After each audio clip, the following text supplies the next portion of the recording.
लोकसभा निवडणुकीत काँग्रेस आणि समविचारी पक्षांनी एकत्र येत दाखवलेल्या एकजुटीमुळेच छत्रपती शाहू महाराज यांना यश मिळालं।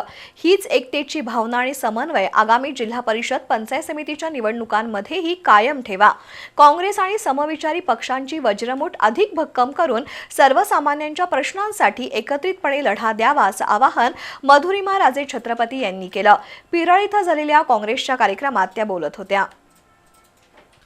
राधानगरी तालुक्यातील पिरळ इथं काँग्रेस पक्षाच्या कार्यकर्त्यांची बैठक शामराव पाटील यांच्या अध्यक्षतेखाली पार पडली। यावेळी राधानगरी तालुका काँग्रेस पदाधिकाऱ्यांच्या निवडी करण्यात आल्या। त्यानंतर नूतन पदाधिकाऱ्यांचा सत्कार करण्यात आला। श्रीमंत शाहू महाराज यांच्या खासदार निधीतून तालुक्यातील विविध विकास कामांचा शुभारंभ करण्यात आला। यावेळी लोकनियुक्त सरपंच अस्मिता पाटील आणि ऑल इंडिया किसान काँग्रेसच्या तालुका अध्यक्षपदी निवड झाल्याबद्दल संदीप पाटील यांचा विशेष सत्कार करण्यात आला।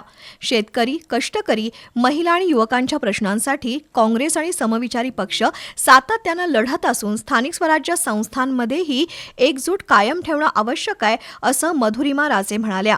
खासदारांनी तालुक्यासाठी अधिकाधिक निधी देऊन वचनपूर्ती केली आहे। तसंच पिरळ सावर्धन गावचे विशाल पाटील यांनी विशेष प्रयत्न केल्यामुळे खासदार निधीतून जास्तीत जास्त निधी उपलब्ध झालाय असं अभिजित तायशेटे यांनी सांगितलं। कार्यक्रमाला तालुका अध्यक्ष हिंदूराव चौगले, अभिजित पाटील, राणी पाटील, मीनाक्षी हसणेकर, गायत्री भटकर, अर्चना पाटील, प्रकाश मोहिते यांच्यासह काँग्रेस समविचारी पक्षांचे पदाधिकारी, कार्यकर्ते उपस्थित होते।